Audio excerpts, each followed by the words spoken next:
manufactured by 300 years of Spartan warrior society. واخا الفيلم مصور ثلاثي الابعاد وما فيهش احداث على ارض الواقع، تيبقى الى يومنا هذا فيلم الطوب وعنده معجبين كثر.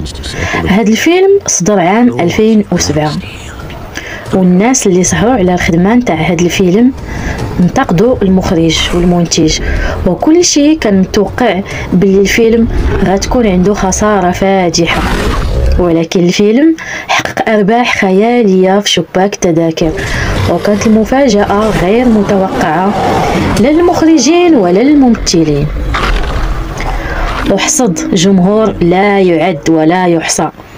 صراحه فيلم تقدر تشوفوه على مر الازمان وما تملش منه.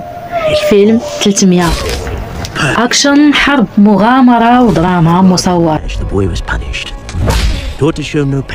ملك إسبارتا من صغره وهو شجاع وقوي، وكيتحدى اي ظرف ولو يكون قاسي، ما كيستسلمش وما كيرضاش بالهزيمه. تربى على القتال وما تيقبلش الاهانه ولا الضعف.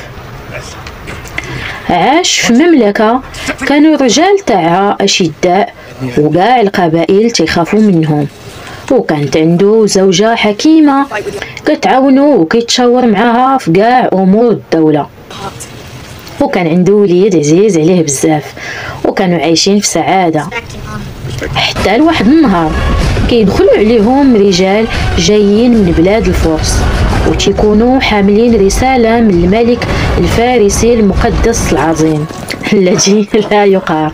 كيستقبلهم ملك إسبارتا وتتكون معاه الزوجة نتاعو، وكيتقدم واحد فيهم وتيقول للملك الإسبارتي جيناك من بلاد الشجعان والمقاتلين، والملك نتاعنا العظيم تيوجه لك رسالة باش تهديه هاد المملكة، باغي يزيدها على المستعمرات اللي عنده، وتقدم ليه من الفوق الولاء والطاعة انت والرجال ديالك، وغيعطيكم بزاف نتاع الذهب بالمقابل، وإلا ما بغيتيش غيوقع ليك بحال كيوقع لبزاف الملوك الحمقى اللي ركبوا العناد نتاعهم، وفي الاخير كانت هذه النهايه تاعهم. وتيوريه مجموعه من الجماجم الملوك اللي ماتوا من قبل على ايات ديال الفرس.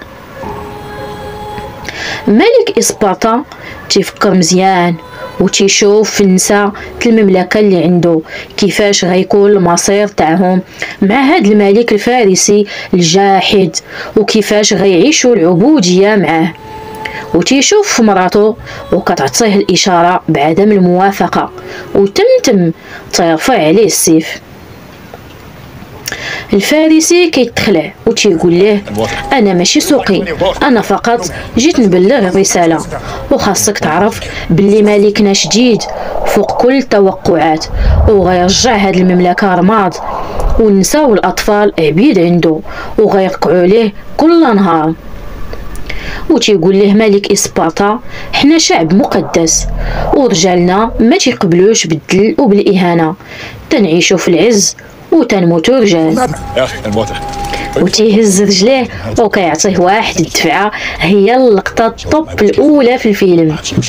وتيقول ليه مملكه سبارتا كبر منك ومن الملك تاعك، وكيطيح هو والرجال اللي جاو معاه في واحد البئر تيكون مخصص للخونه. من بعد ملك سبارتا كيفضل المواجهه على خيار الاستسلام والخضوع، وكيستعد باش يواجه الجيوش في واحد المضيق قبل ما يوصلوا للمملكه نتاعو. وكيمشي وكيتسلق الجبل باش يوصل عند قوم الاوراكل العرافين، قوم تيكونوا ملبوجين وكيتنبؤوا بجميع الاحداث، وكيطلب منهم الدعم، ولكن كيتصدم بالرفض حيت هاد القوم تيفضلوا الذهب تاع الفارسي على فوز الاسبارتيين. تيلوح ليهم قفة تاع الذهب في مقابل المساعدة، ولكن ما تيبغيوش يعاونوه، تيقولوا ليه ملك الفرس غيعطينا جبال تاع الذهب. وكيغضب ملك إسبارتا وتيقول لهم خصكم تعاونوني، حيت الا تحتلت المملكة غتعيشوا عبيد تحت رجليه، والذهب ما غينفعكم في والو. من بعد ما كيتلقى الرفض كيرجع للمملكة وكيختار أفضل 300 جندي محارب إسبارسي وكيشدوا الطريق لساحة المعركة مسطرين أروع معاني التضحية والبطولة. والأرض اللي دازوا منها تيلقاوها ولات رماد وماليها كلهم ميتين. وملك إسبارتا كيتزاد فيه الحقد والكراهية تجاه ملك الفرس، كيفاش قدر يقتل ضحايا أبرياء وأطفال ما عندهم حتى ذنب.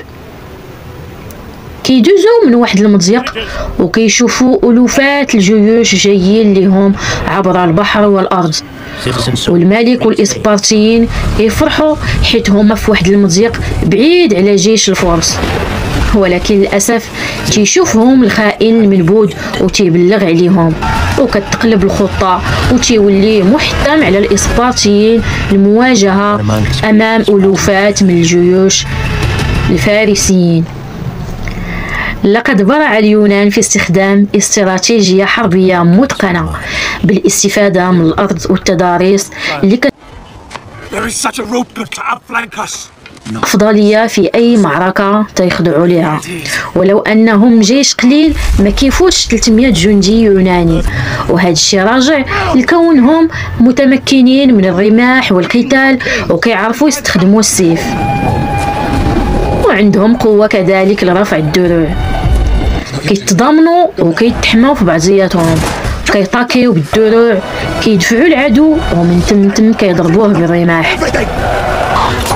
كيبقاو هكاك حتى كيساليو مع 600 ألف جندي فارسي بهاد الخطة اللي فرضها الملك اليوناني، وما تبقى من الجنود كيدفعوهم في البحر.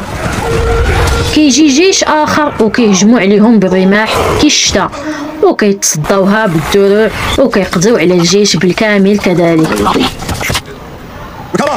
اللقطة اللي كتألم هي فاش الجندي الصغير كيموت، تيكون باه فرحان به وبالقتال نتاعو وكيفاش تصدى الجنود، والولد تيبقى تيشوف باه وهو فرحان به حتى كيغدروا واحد الفارسي وتيقطع عليه راسو، با تيشوفو وتيجهل صافي تيحماق.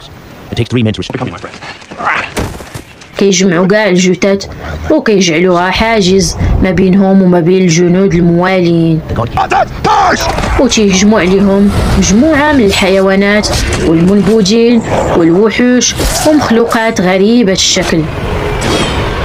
كيخرج ليهم واحد المخلوق ما عرفت واش من الانس ولا الجن، وتيسخفهم بالكشيفه باش تيقتلوا الملك. كيدوزوا معركه شرسه بكل من معنى في الكلمه، ولكن بالحنكه والعزيمه والاراده تيقدروا يهزموا اي واحد تصدى ليهم، وكيدفعوا هذوك الجثث وكيموت الكثير من الجنود الهجميين.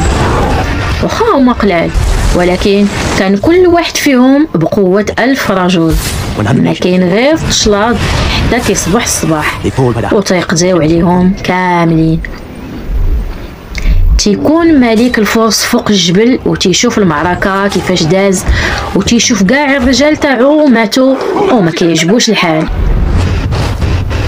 وتيقرر باش يتلاقى مع الملك الإسبارتي ويعرض عليه اتفاقية. واخيرا كيتلاقى ملك الفرس مع ملك اليونان الإسبارسي، وتيحاول الملك الفارسي يغريه بالمال والجاه وباللي غيعيشوا في الجنه، وتيقول ليه انت مهما وصلتي ليا وقضيتي على كاع الجنود فانت بطل وكتستحق الكثير، وانا غادي نغنيك بالذهب وغتبقى ملك في عرشك، ولكن فقط الى ركعتي ليا. الملك اليونان كيرفض وتيقول ليه حنا شعب كنعيشوا بالعز والكرامه وتنموتوا رجال.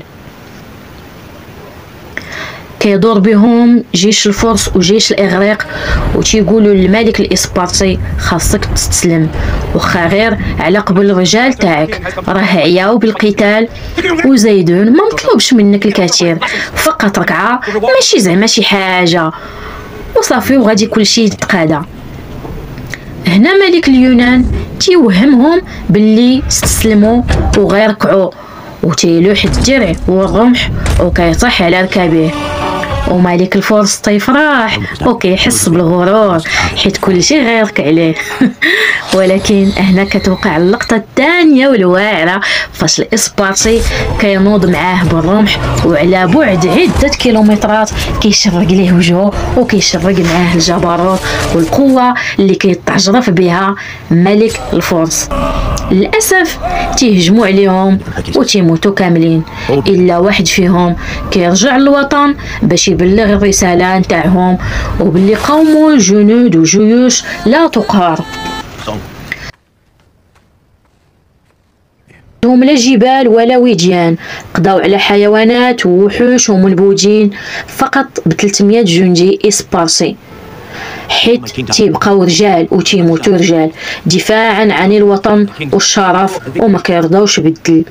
ماتوا وهما رجال نبلاء، ماتوا وهما كيدافعوا على الوطن من الذل والعار والقسوة، وكيجسدوا تاريخ لا ينسى كيتعاود لولادهم على مرور الزمن. هاد الاخير اللي بقى حي كيجمع جميع رجال الاسبارتيين مع بالاتفاق مع جميع اليونانيين باش يقضيو على ما تبقى من جيوش الفرس، وكتكون انطلاقه بطوليه قويه في مواجهه الجيش الفارسي الضخم. ورغم أن الموت المحتم كينتظر الإسبارتيين فإن تضحيتهم ألهمت اليونان كلها للتوحد ضد عدو مشترك. وبهكا تيسالي التلخيص اليوم، كنتمنى يعجبكم، خليوا لي تعليق والرأي نتاعكم تيهمني بزاف. شكرا على المتابعة وإلى اللقاء.